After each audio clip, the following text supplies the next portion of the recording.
Okay, so on this study guide, I'm going to go through and do, I might not work all the problems, but I'm going to work most of them.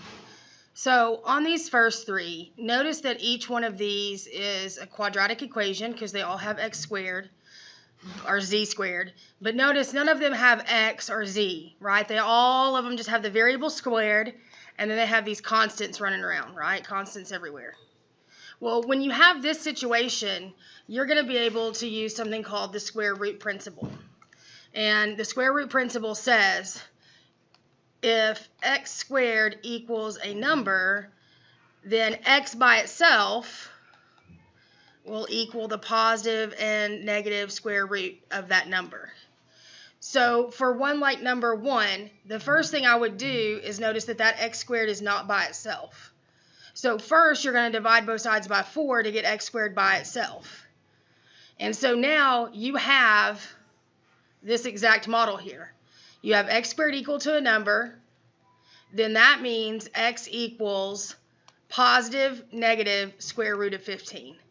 And there's nothing I can do to simplify that because that's 3 times 5. That's it. That's using the square root principle.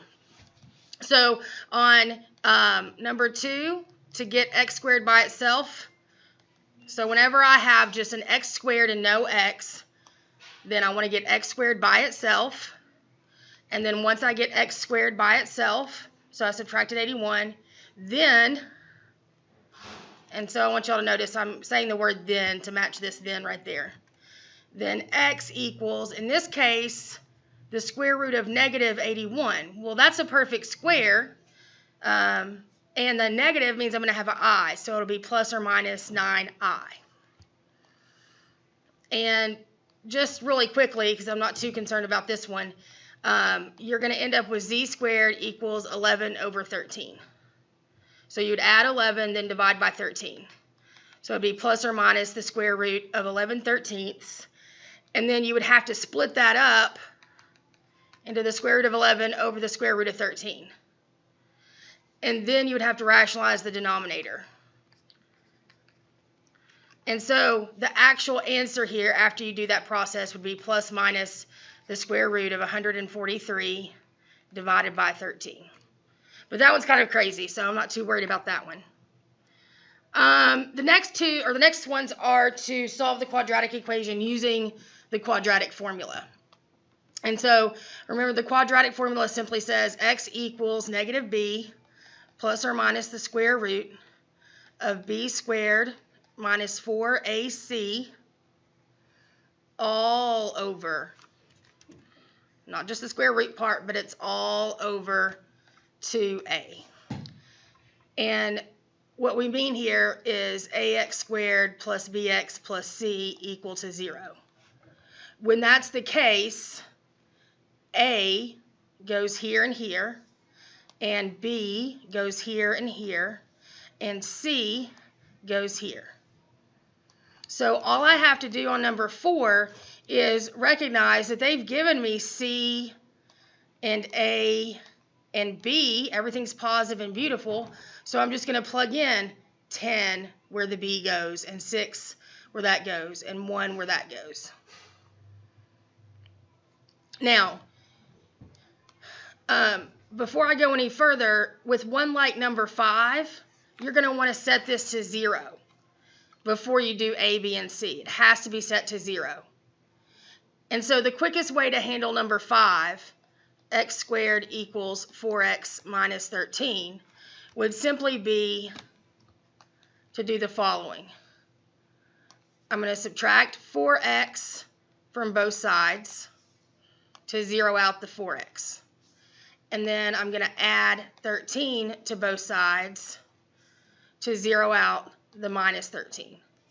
And so I end up with x squared minus 4x plus 13 equals 0,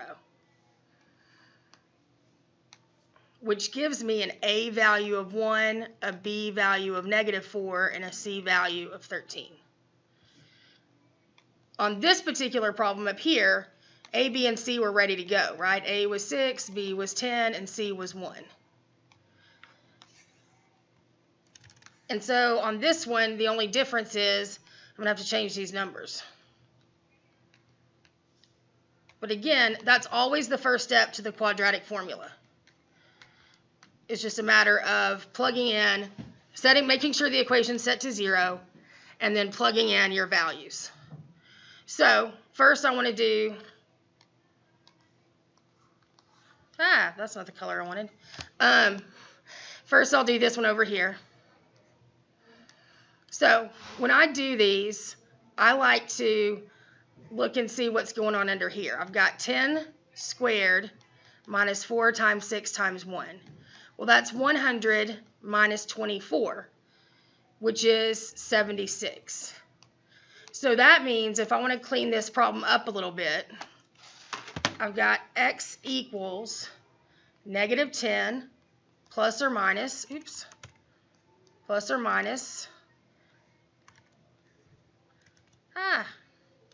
not working for me. The square root of 76 all over 12. Which is super handy now because at least now it's a lot less, bigger. And so now I'm going to look at my 76 and think, well, that's 2 times 38, and 38 is 2 times 19.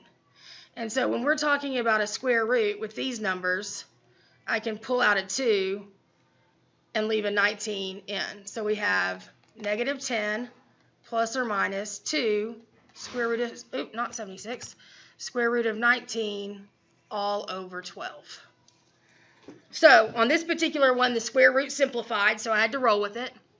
Another thing that happens here, and this is the last step if you're going to simplify, this is the last step you want to look for, and that is, does these three numbers here have anything in common? And the answer to that is going to be yes, they have something in common. They all can be divided by 2. So when I divide each of these numbers by 2, negative 10 divided by 2, or you can think about it like this, right? If you break down each of these numbers using that 2, then those 2's are going to cancel, and that will leave you with the final answer of negative 5 plus or minus the square root of 19 all over 6. It may feel like a lot, but it's really not if you just take your time, slow and easy. I'm going to do the same thing over here. Oops, that's not what I wanted to do. I'm going to do the same thing over here. I'm going to look at this. I've got negative 4 squared minus 4 times 1 times 13. So that's 16 minus 52. And so I get negative 36. So when I put this back together, guys, I've got the opposite of negative 4, which will be 4, plus minus the square root of negative 36 all over 2. Is that the wrong color? And so what's really nice is the square root of negative 36 is a perfect square, but it has the I, right? And so now I can, again, it's kind of like what was over here. All of these can be divided by 2, right? You know, another way that you could have, or actually I'll do it like this. 2 times 2 plus 2 times 3i all over 2. So when I cancel out my 2's, I'm just going to be left with 2. Uh-oh, someone forgot the plus and minus there. 2 plus or minus 3i would be my final answer. All right. Like I said, I'm not going to do every single one of these. 7 and 8 you should know how to do fairly easily. You just break down the numbers. Here you just divide by 2. So the square root of 144 is just 12. And the square root of m to the 20th is m10. And the square root of n to the 14 is just n to the 7. Like that one's that easy. This is 9 times 6. So you have a pair of 3's that can come out and a 3 times 2 that's left in. But what I really want to look at too is I want to look at number 9. So for number 9, I would first break this apart. 125 and then 49c squared. So, if it helps, some of you won't need to do all of this, but I want to remind you what's going on this problem. So first of all, there's a rule that allows me to break this apart. But if I were to break down 125, it would break down into 3 5s. And I've got x times y. And this is all over the square root of 7 times 7 times c times c. So the rule says 2 of a kind, right? So what happens is, in the denominator first, I have one pair of 7s and one pair of c's. So there's nothing left to be under the square root. In the numerator, I have one pair of 5s and one pair of x's, but there's an extra 5 and an extra y that needs to stay in that radical. So that's how you do that problem. These are pretty easy. This is this, you would bring out a 2, so you'd have 6 root 5 plus 2 times 2 root 5. So this 2 comes from here. This 2 I just brought down, and this 5 is what's staying under. And so 6 square root of 5s plus 4 square root of 5s equals 10 square roots of 5. On this one, this is all just multiplying. And so when you multiply, you can multiply in any order you want. And so here, 6 times 5 is 30, and then 2 times 6 is 12. But again, if you break down 12, you'll find a pair of 2s and a single 3. And so I can remove that pair of 2s. I got one pair of 2s. And so that's how they end up with 60 square root of 3. What I really like, though, is number 12. Number 12 is of the form A, I'll do it like this, A minus B times A plus B. And that should look fairly familiar because that is the difference of squares. So if you could recognize that on number 12, then all that's going to happen here is that instead of A, we've got 9, and instead of B, we have the square root of 2, right? But it's still going to be minus, and see, I've got the minus plus. Should have used the same colors. So in our problem, I would have 9 squared minus the square root of 2 squared. Well, 9 squared is 9 times 9, which is 81. And the square root of 2 squared is the square root of 2 times the square root of 2, which is the square root of 4, which is just 2. And so now I'm left with 81 minus 2, which is 79. So that's the quickest way to do number 12. If you forget on number 12 that you can do that, then you can definitely, on number 12, you can definitely FOIL this out. Because if you FOIL it, you'll get 9 times 9, which is 81, and then 9 times positive square root of 2, and then on the inner, you're going to get minus 9 times the square root of 2, and then for the last, you're going to get minus square root of 2 times the square root of 2. Let me go ahead and just clean this up and make that 9 times 9. So this becomes 81, this becomes 0, minus and the square root of 4, and I'm back to where I started. So that's one option for you. All right, so trying to think. I want to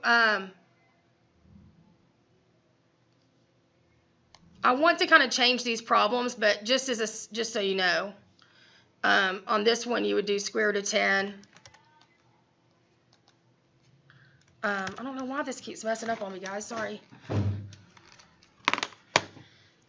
You just do, you multiply the top and the bottom by the radical in the bottom. And so this would become simply the square root of 10 over 10. Because anytime you have the square root of a number, oh my gosh, the square root of a number times the square root of that same number, it will just equal that number. So same thing here. I'll do the square root of 3 on top and the square root of 3 on bottom. And that's going to give me the square root of 33, because I can multiply those together, over 3. And you do a similar thing here. You just, if you split this up, you get 5 over the square root of x, right? Because the square root of 25 is 5. And then you're going to multiply top and bottom by the square root of x, and that's how you get 5 square root of x over x. Ugh. But what if on number 14, what if that had been the square root of 72 divided by the square root of 3? Well, on this one, I would notice, hey, wait a minute. 3 goes into 72, right? In fact, 3 goes into 72, I believe, 24 times. Oh my gosh, I have to check that. 6, yeah, it's 24. And 24 can be broken down as such. 2 times 2 times 2 times 3. Which means that I can keep simplifying here. I can pull out my pair of 2's, but there's a 2 and a 3 left over, which means I have 2 square root of 6 is actually what that becomes. So be wary of that. You know, if you see one like number 14, it might be an easier one where you can just divide. Okay. Oh, these are nice. You're just going to square both sides. So here I get x equals 49 squared. And so 49 squared, I should have the answer with me, but I don't. What is that? 36 and 8, 44. 0, 6, carry a 3. 0, carry a 1. Yeah, 2401 sounds reasonable. And so that's what x equals on that one. I can do a similar thing here. The square root of x plus 5 squared equals 6 squared. Well, those are going to cancel, leaving with x plus 5 equals 36. So subtracting 5 is going to give me my answer of 31. And then number 18 is very similar, except for that plus 5 on the outside has to go. So when I see this right here, my main problem is that this plus 5 prevents me from squaring both sides. So if I subtract 5 from each side, I would have the square root of 3x plus 4 equals 3. And so now I can square both sides. And that's going to drop the square root, leaving me with 3x plus 4 equals 9. And so now I've just got a two-step equation, no more radicals. I'm going to subtract 4 to get 3x equals 5. And then I'm going to divide by 3 to get x by itself. And so lo and behold, my solution there is 5/3. So that's how you're going to handle one like that. All right. These square roots with a negative, main thing you want to remember is that's an I, right? I squared of 16, which is I times 4, which is 4I. Most of you can go straight to there. If I've got 250, then I want to think about splitting 250 up. So if I split 250 up, then I end up with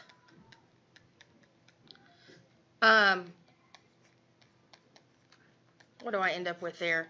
2 times 5 times 5 times 5. And of course the negative just means there's an I on the outside.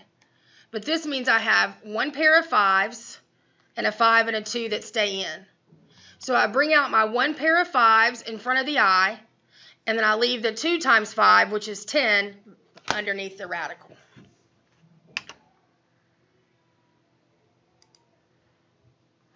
Okay, let's do some quick easy ones.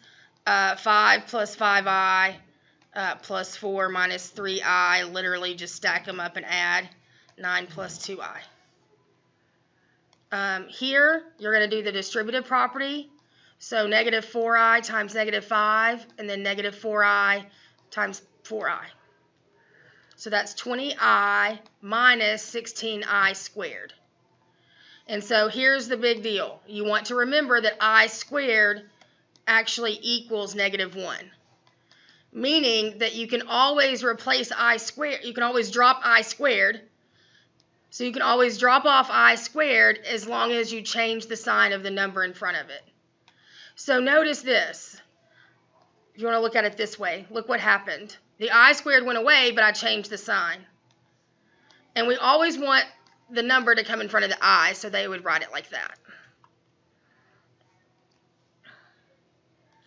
And then the same thing here. The biggest thing people will do is they'll want to just square. They won't want to FOIL. But this is a FOIL problem. We have 5 times 5 minus 5 times 4i minus 4i times 5. I'm running out of room. Just move everything over a little bit. There we go. And then I've got what? Minus 4i times minus 4i. So, first is 25. Outer is minus 20i. The inner is minus 20i. And the last is plus 16, I squared. So this becomes 25 minus 40i minus 16. Because remember, if you want to drop the I squared, you have to change the sign. Because all that happened here, guys, is this I squared is really negative 1. And so now I've got 25 minus 16, which is 9, minus the 40i.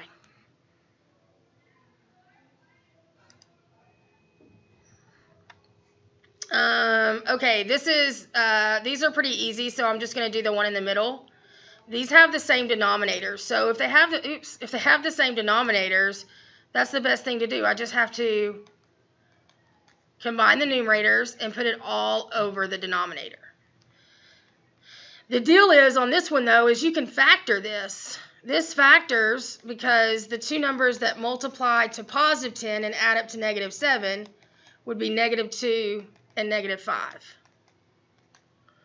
And so now that everything is factored, I see that the x minus 2's divide out, leaving me with just x minus 5 as my answer.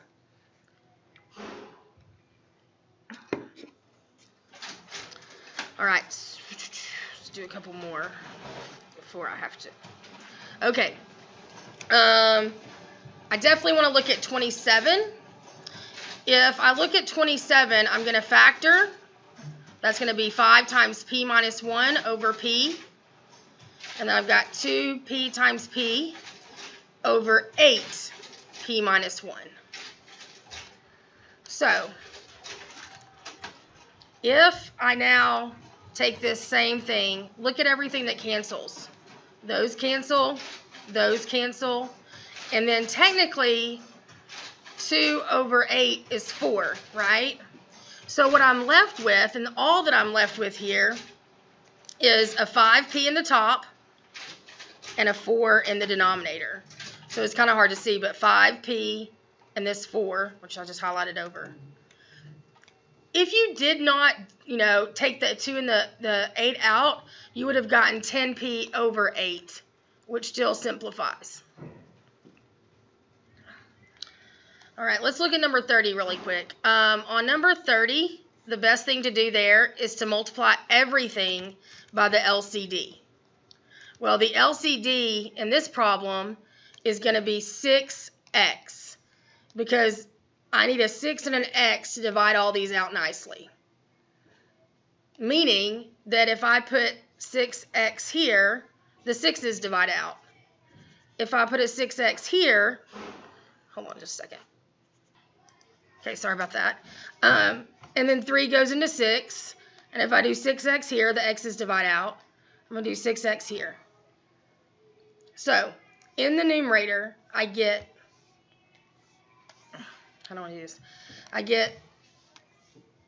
6x times 4 is 24x. Plus 12. because right here the x's are going to cancel, leaving me with 12.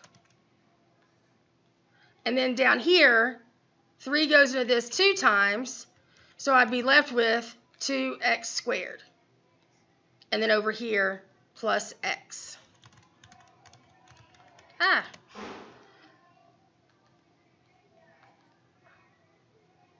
And that's all I can do on that one. Sorry. All right, so 29.